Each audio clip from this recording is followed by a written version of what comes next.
If you're wondering what thing to use to go live on YouTube, I use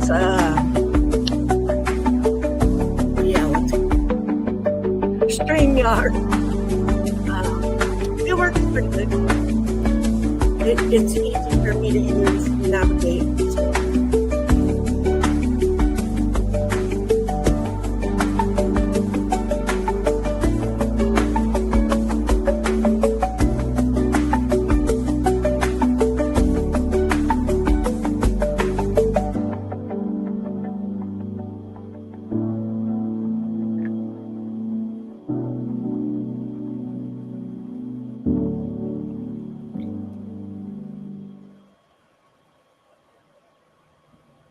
Good morning. Good morning, everybody on Facebook and YouTube.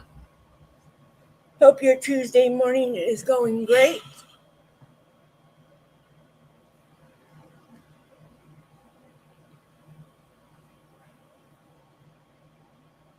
Okay, Lily.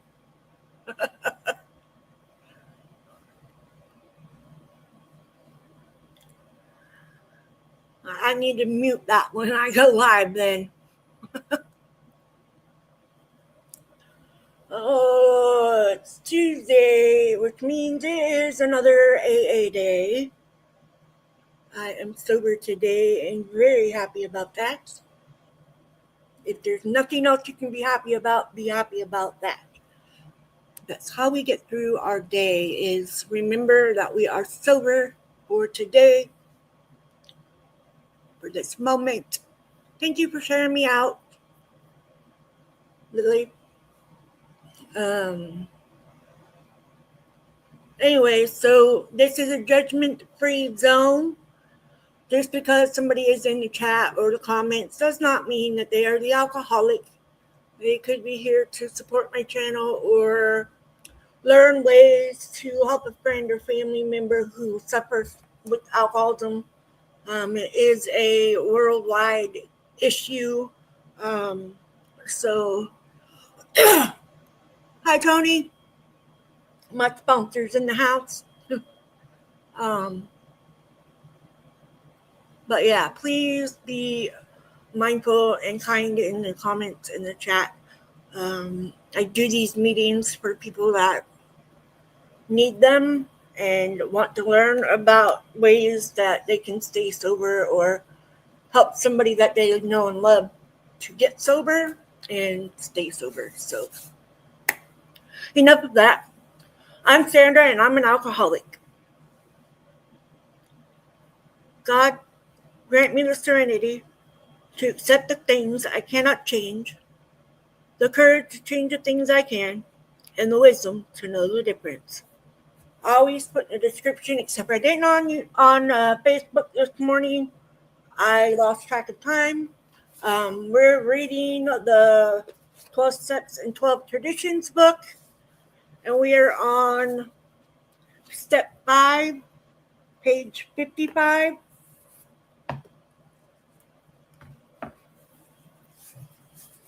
And I have a MRI scheduled for Friday to see what's going on in my shoulder.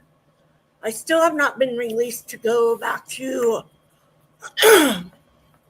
full duty, so they've still got me on a computer, and I'm sitting there like this all day. It's boring, but we shall see after Friday what's going on in my shoulder. So hopefully it's nothing major. Hopefully it's just muscles, but it grinds and it hurts and it gets stuck. So I don't know. But anyway, we're on step 5. And here are not the daily reflections. You can tell it's a Tuesday. The steps. 1, we admitted we are powerless over alcohol, that our lives had become unmanageable. 2, came to believe that a power greater than ourselves could restore sanity. 3, made a decision to turn our will and our lives over to the care of God as we understood Him. 4,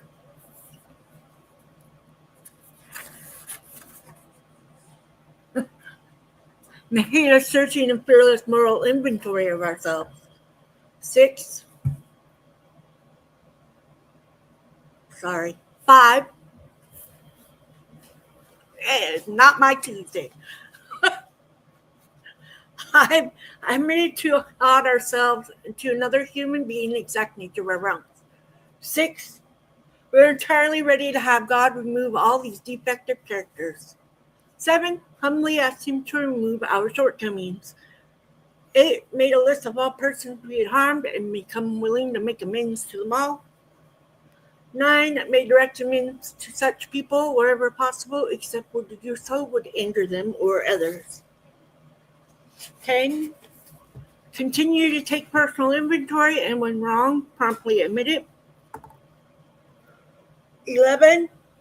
Sought through prayer and meditation to improve our conscious contact with God as we understood Him, praying only for knowledge of His will for us and the power to carry that out. And 12. Having had a spiritual awakening as a result of these steps, we tried to carry this message to alcoholics and to practice these principles in all our affairs. So I don't know what's going on, but I've been having trouble breathing today and yesterday. It's like, it feels like I smoked a whole pack of cigarettes and I have not smoked in over 2 years. Not even had a drag off a cigarette. But for some reason, it is hard to breathe. 5. I admitted to God, to ourselves, and to another human being the exact nature of our wrongs.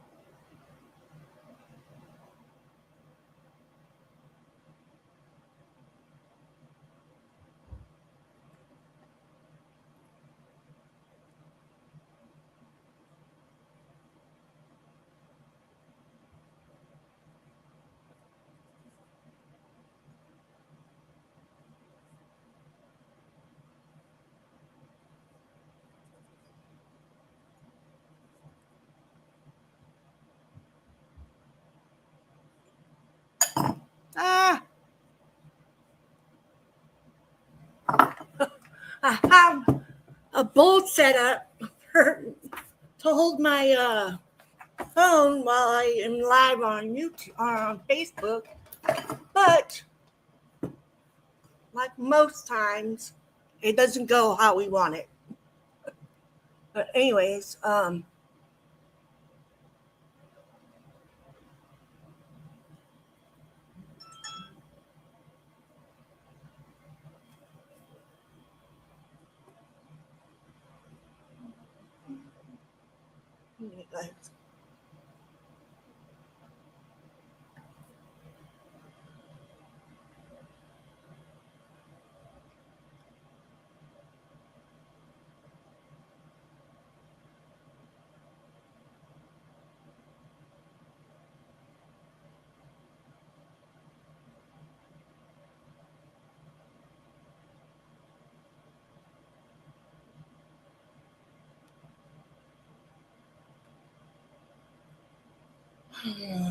sorry guys.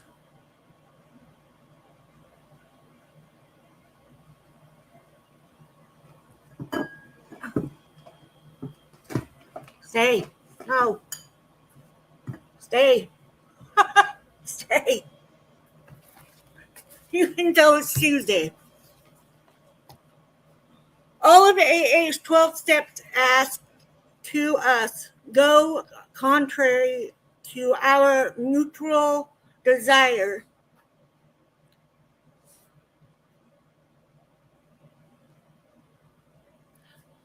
They all deflate our egos. When it comes to ego deflation, few steps are harder to take than 5. But scarcely any step is more necessary to long-time sobriety and peace of mind than this one. AA experience has taught us we cannot live alone with our pressing problems and the character defects which cause or aggravate them. If we have swept the searchlight of step 4 back and forth over our careers, and it has revealed in stark relief those experiences we'd rather not remember.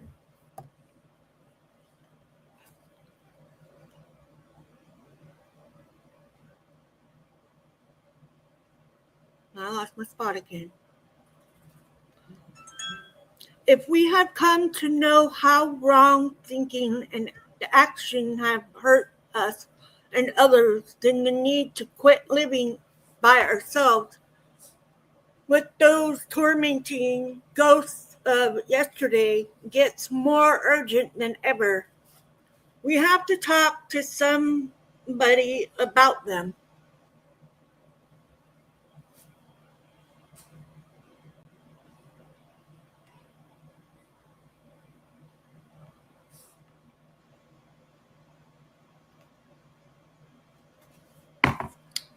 Just a minute.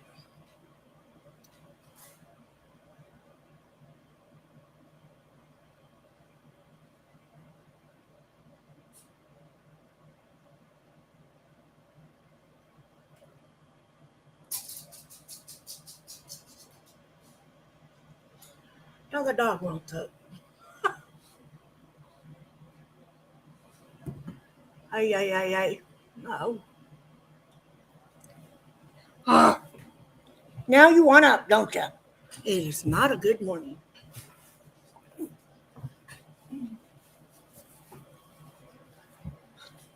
I don't know why he wants on my lap when I'm reading. Just another distraction, right? Just another distraction, huh? Yes. I love you, though. Yes, I do. I love you. So intense, though, is our fear and reluctance to do this that many AAs at first try to bypass step 5. We search for an easier way, which occasionally, or which usually, there's no un in that word. Consists of the general and fairly painless admission. You gotta get down, man. You're heavy.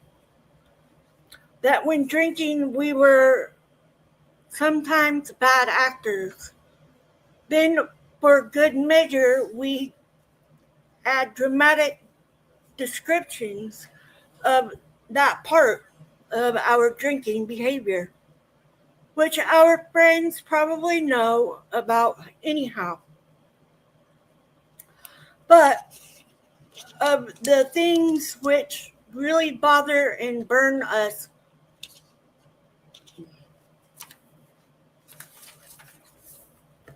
say nothing. Certain distressing or humiliating memories, well, we tell ourselves, ought not be shared with anyone. You better not go out there and pee the floor. Mike, will you take him out, please?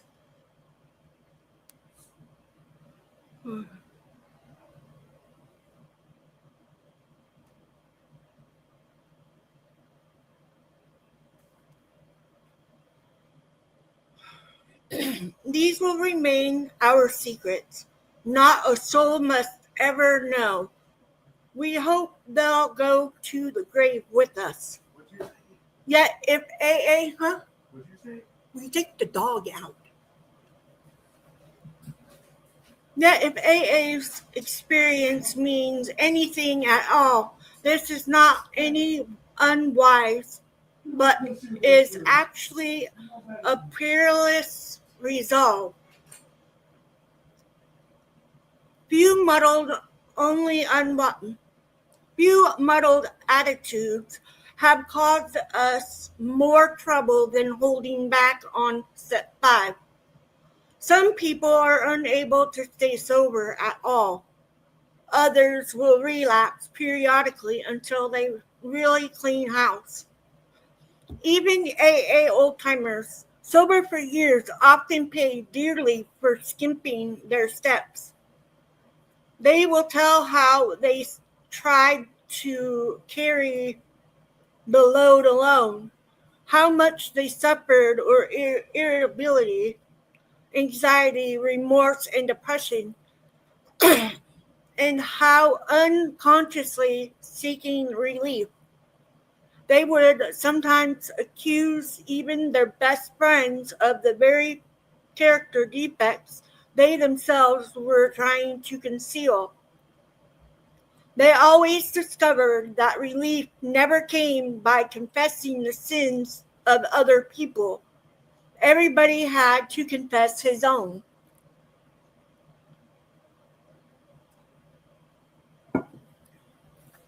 The practice of admitting one's defeat or defects is another person is, of course, very ancient. Hi, Cheryl. Thank you for being here. It has been validated in every century, and it characterizes the lives of all spiritually centered and truly religious people.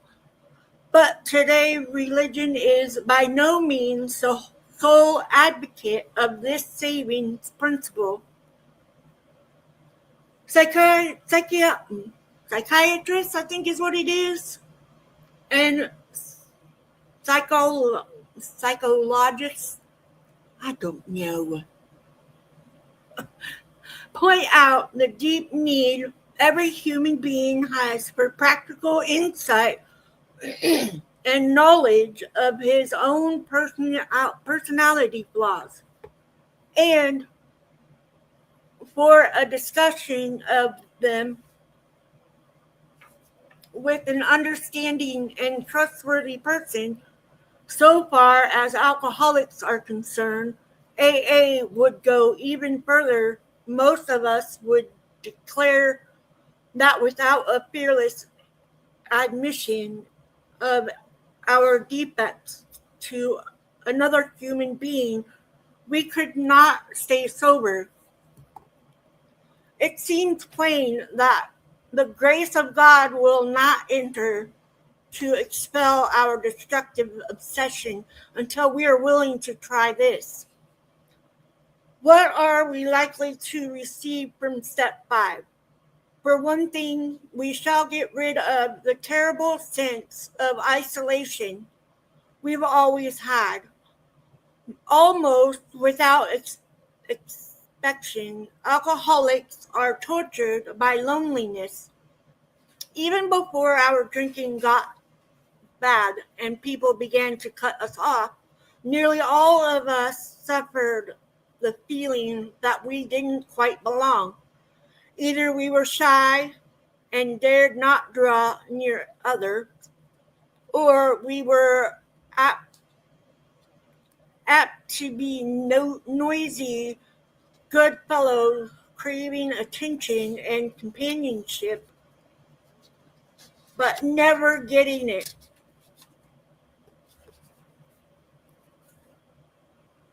At least to our way of thinking.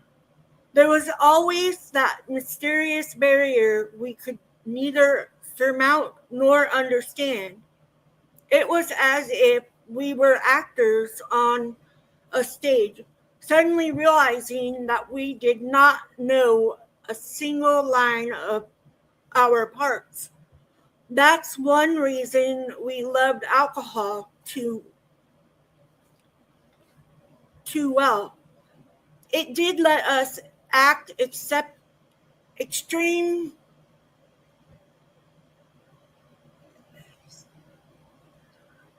I don't know how to say that word.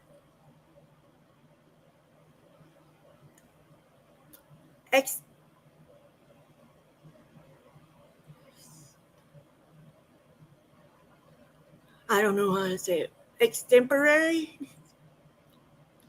But even Bacchus boomerang on us. We were finally struck down and left in terrified loneliness.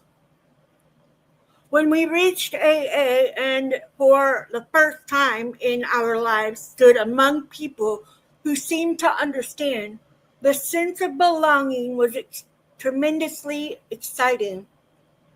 We thought the isolation problem had been solved, but we soon discovered that while we weren't alone anymore in a social sense, we still suffered many of the old pangs of anxious apartness until we had talked with complete candor of our conflicts and had listened to someone else to the same thing. We still didn't belong. Step 5 was the answer. It was the beginning of true kinship with man and God. This vital step was also the means by which we began to get the feeling that we could be forgiven no matter what we had thought or done. Often it was while working on this step with our sponsors or spiritual advisors that we first felt truly able to forgive others, no matter how deeply we felt they had wronged us.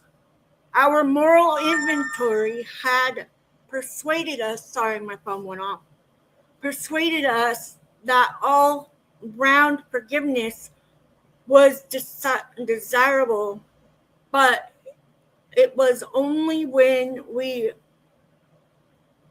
resolutely tackled step 5 that we inwardly knew we'd be able to receive forgiveness and give it too.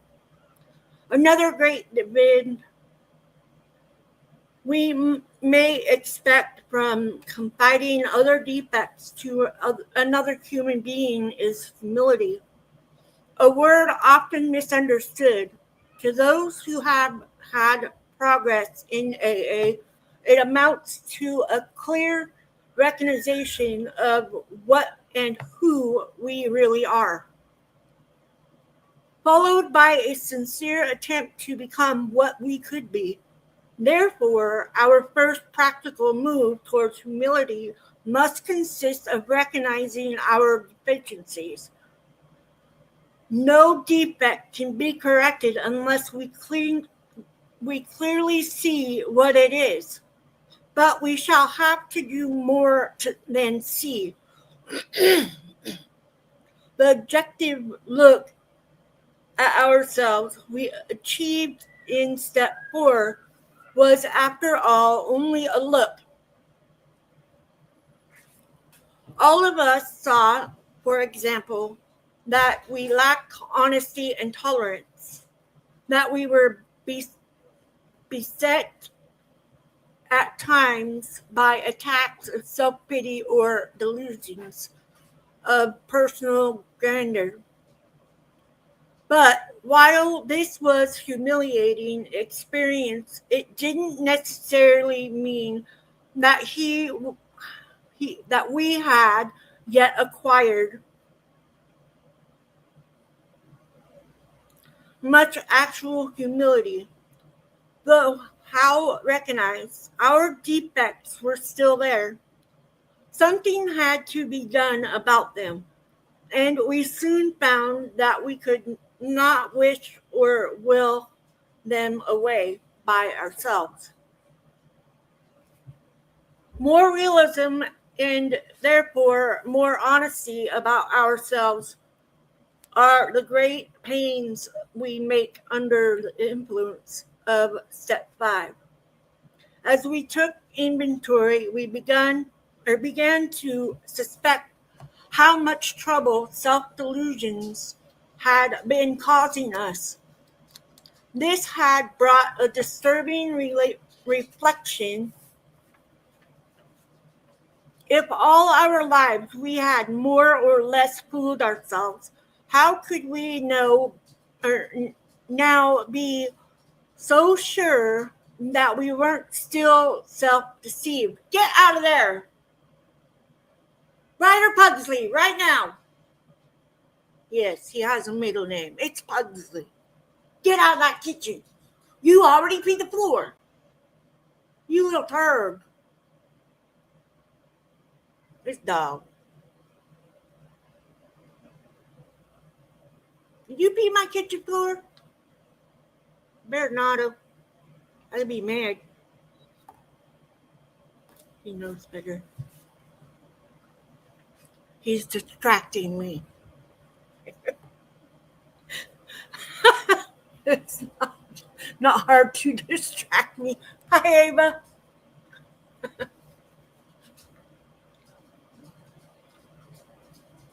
Now I gotta figure out where I was. Thanks, dog.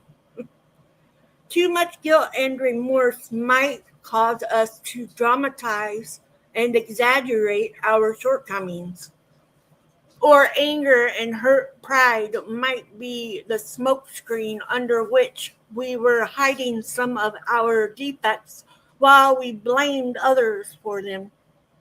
Possibly, too, we were still handicapped by many liabilities, yet great and small, we never knew we had. Hence, it was most evident that a solitary self-appraisal and the admission of our defects based upon that alone wouldn't be nearly enough. We'd have to have outside help if we were surely to know and admit that truly about ourselves. The help of good and another human being, or God, not good, duh.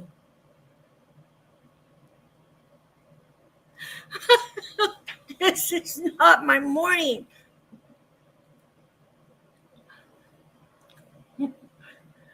Tell us where we are astray. If the Creator gave us our lives in the first place, then He must know in every detail where we have since gone wrong. Why don't we make our admission to Him directly? Why do we need to bring anyone else into this? At this stage, the self, it doesn't say self, the, oh, what a day. Yet many of us still hung back. We said we can't, God as we understand Him, tell us where we are astray. If the Creator gave us our lives in the first place, then He must know in every detail where we have since gone wrong. Why don't we make our admissions to Him directly? Why do we need to bring anyone else into this? At this stage, that's where I was,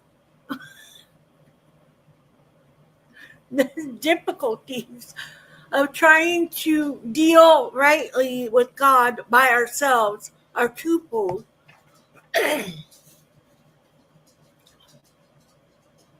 Though we may at first be startled to realize that God knows all about us, we are apt to get used to that quite quickly. Somehow, being alone with God doesn't seem as embarrassing as facing up to another person, facing,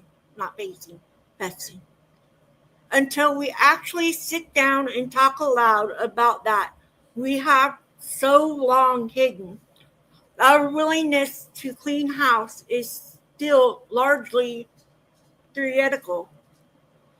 When we are honest with another person, it confirms that we have been honest with ourselves and with God. We need food. You're going to have to wait a minute. The second difficulty is this. What comes to us alone may be garbled by our own rationalization and wishful thinking. The benefit of talking to another person is that we can get his direct comment and counsel on our situation. And there can be no doubt in our minds that what that advice is. Going it alone in spiritual matters is dangerous. How many times have we heard well-intentioned people claim the guidance of God when it was all too plain that they were solely mistaken, lacking both practice and humility? They had deluded themselves and were able to justify the most arrant nonsense on the ground that this was what God had told them. It is worth nothing that people of very high spiritual development almost always insist on checking with friends or spiritual advisors the guidance they feel they have received from God. Surely then a novice ought not lay himself open in this fashion, while the comment or advice of others may be no means infallible. It is likely to be far more specific than any direct guidance we may receive while we are still so inexperienced in establishing contact with the power greater than ourselves.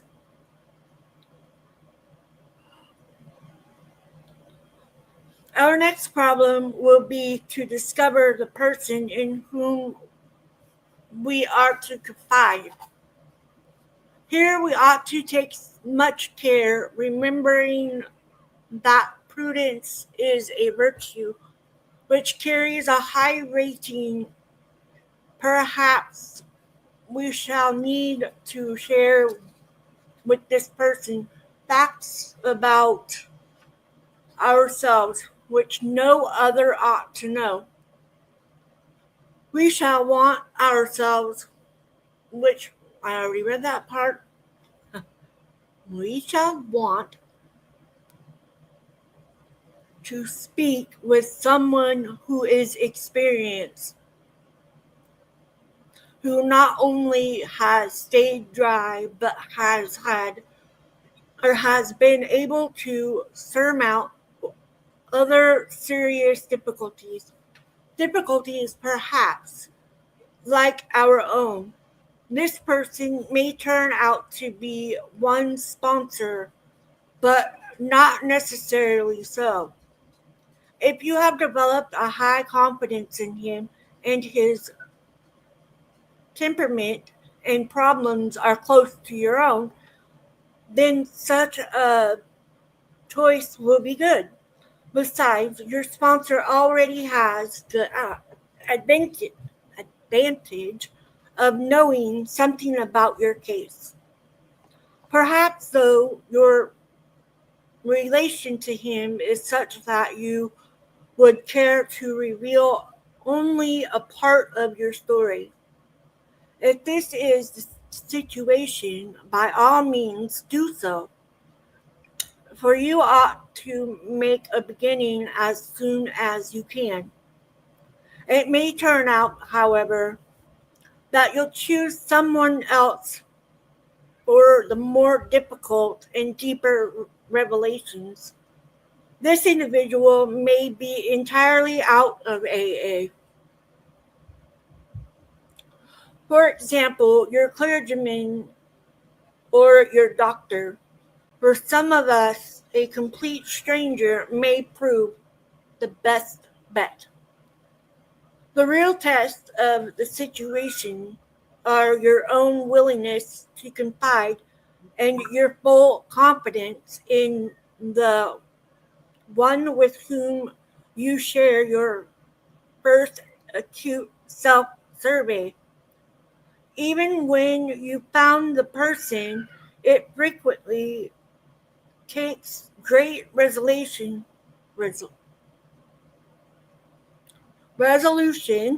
to approach him or her. No one ought to say that AA program requires no willpower. Here is one place you may require all you got. Happily though, the chances are that you will be in for a very pleasant surprise. When your mission is carefully explained and it is seen by the recipient of your confidence, how helpful he can really be. The conversation will start easily and will soon become eager. Before long, your listener may well tell a story or two about himself, which will place you even more at ease.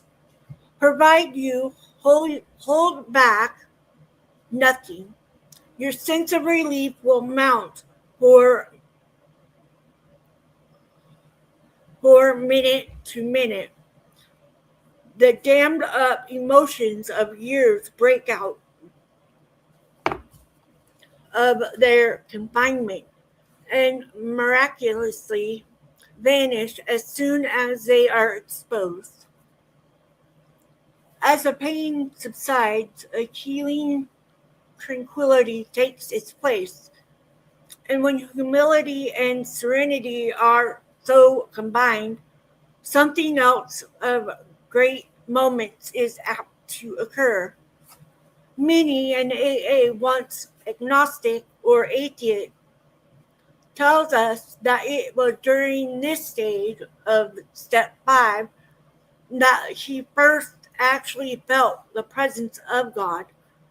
And even those who had faith already often become conscious of God as they never were before. This feeling of being at one with God and man, this emerging from isolation through the open and honest sharing of our terrible burden of guilt, brings us to a resting place where we may prepare ourselves for the following step towards a full and meaningful sobriety. Now, you guys know that when I first got sober and I started AA, after my first meeting, I decided I wanted to go again. And when you go to your first meeting, they give you a paper with their phone numbers on it. You know, if you're a man, you get the men's. If you're a woman, you get the women's, so on and so forth. And so I wanted to go to another meeting, and I didn't know where it was, what time it was, what day, or anything. It just happens to be at the church I was baptized at and renewed my vows at many, almost 26 years ago. Holy moly. But anyways, so I found out about AA by my friend he's been my friend since I was 16 years old. Yes, he was an adult before I was, and so, but most of my adult friends looked out for me. Like, they didn't let me do anything stupid or get into any type of trouble. One of my exes shielded me or tried to shield me from all the NA stuff, and I ended up seeing that, and I called it quits on that relationship. I was like, nope, I'm done.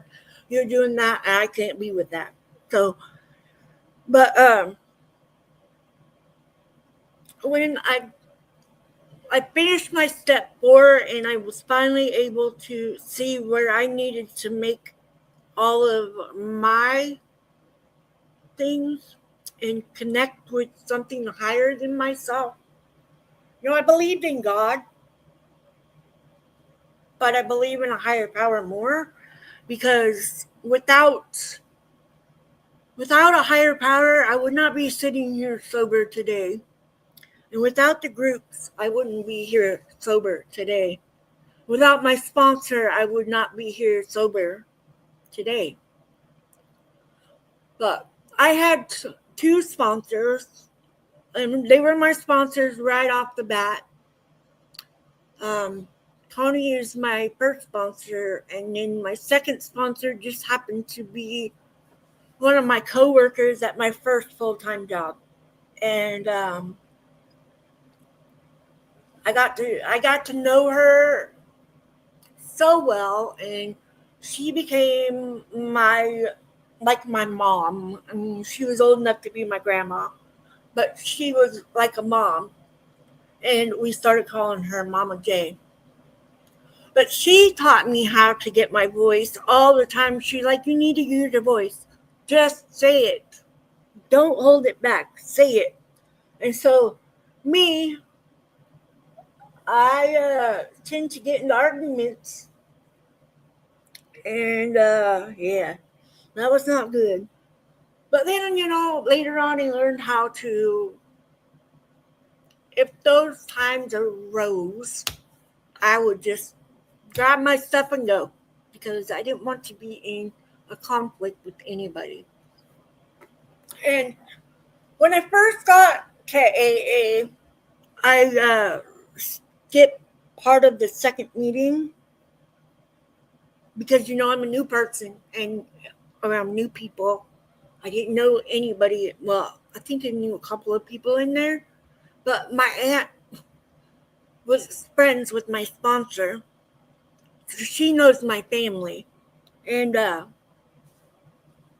but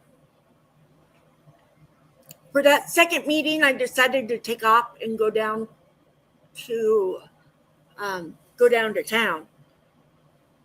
And I sat down on a bench in front of the city hall, and I had my big book.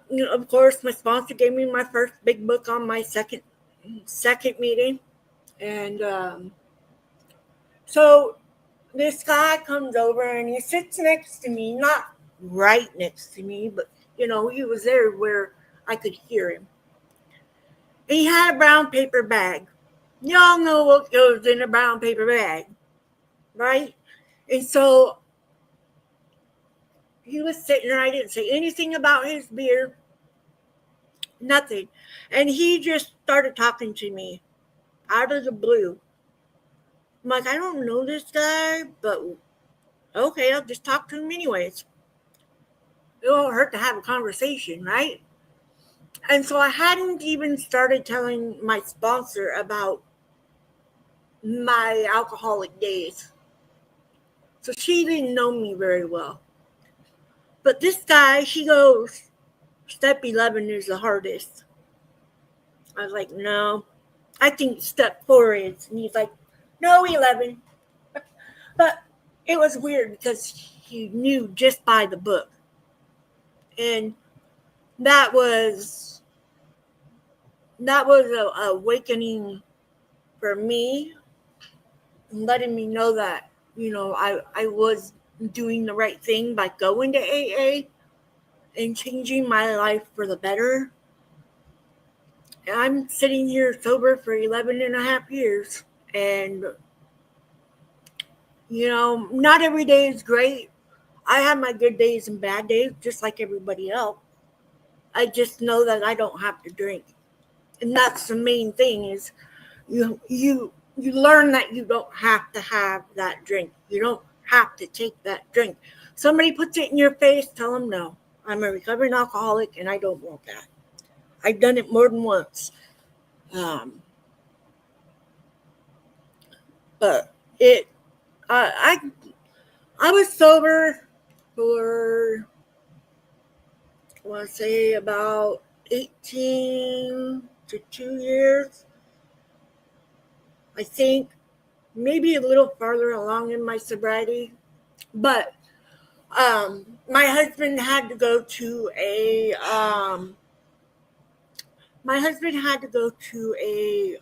manager's meeting in Reno. I've never been in Reno. I had not been to California yet. So my husband got it okay for me to go with him. And the reason he had to find out if it was all right and getting permission is because we were using a company truck. And so because we had to haul stuff back.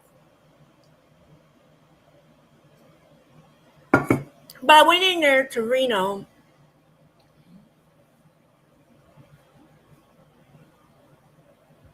Yep. But I was in the casino all day by myself, of all things. But I was there for 3 days, I want to say. And I was by myself because my husband was in meetings. And, there's alcohol everywhere in there. Everywhere. People just leave their drinks. And I'm like, there's a drink, there's a drink, there's a drink, there's a drink. And I just walked by it. I was like, not happening. But the old me would have, like, maybe I would drink it. The me now, absolutely not. But that's what AA is for. It's once you learn your way around AA and how to use those steps every day, it honestly does get a lot easier, and you recognize it more than you would, I don't know. I did the isolating. I did that for a long time. But the problem was I was isolating, but everybody knew what I was doing. And I was going downhill really fast. The first time I started drinking, and when I was a teenager, I would drink until I'd have that little bit of a buzz. And then if I got that buzz, I was good, and then left it. And I was able to do that throughout all of my teen years. And I didn't drink all the time when I was a teenager, though. Just on occasions when my friends would let me. But I got older, and I ended up pregnant with my oldest son. Of course, his father was never there. But he didn't see me drink all the time, until I was in my 30s. But I was able to control the alcoholism all the way up until I got into my 30s. And I drank for, I want to say, 4 years. I think it was about 4 years the first time. And I was really bad.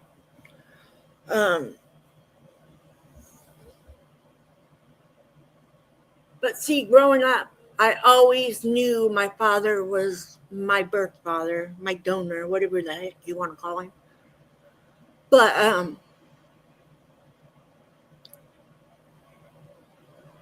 don't even remember what I was going to say. Menopause. Yay. I forget halfway through what I'm talking about. But anyways, I have had spontees, and one of them, yes, two of them are related, but one of them when I first was talking to her about, because my goddaughter's never seen me drunk because I was sober when she was born. And I've been sober ever since. And she was born the year that I got sober. And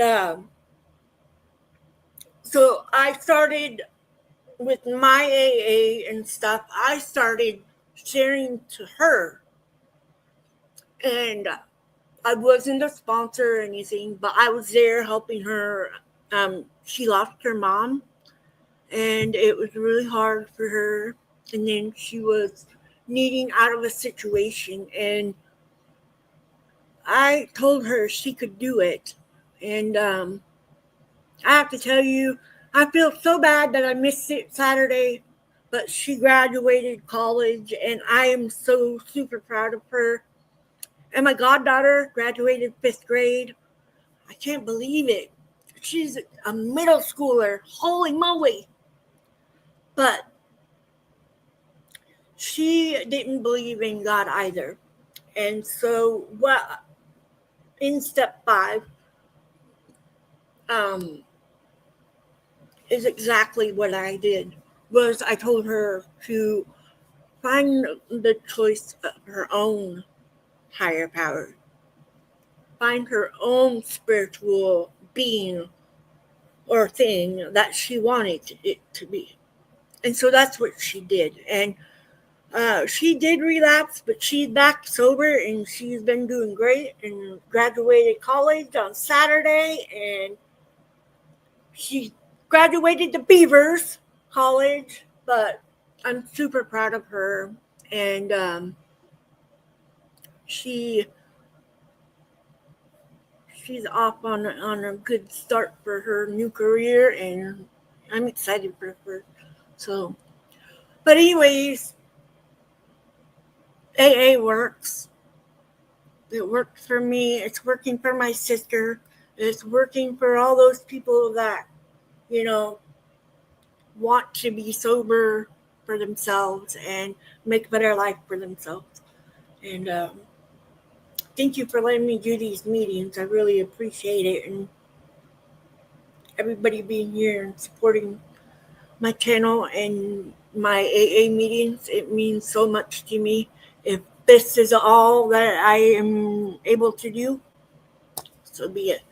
But anyways, I'm gonna let you guys go. I love you and stay sober. And remember, if you're trying to stop drinking, reach out to Alcoholics Anonymous or a friend or family member and tell them that you would like to get help. And there's help everywhere. And so please just know that you're not by yourself. There's a lot of us. And but anyways, I love you guys. God, grant me the serenity to accept the things I cannot change, the courage to change the things I can, and the wisdom to know the difference. Keep coming back. It works if you work it. Love you guys. Be safe out there.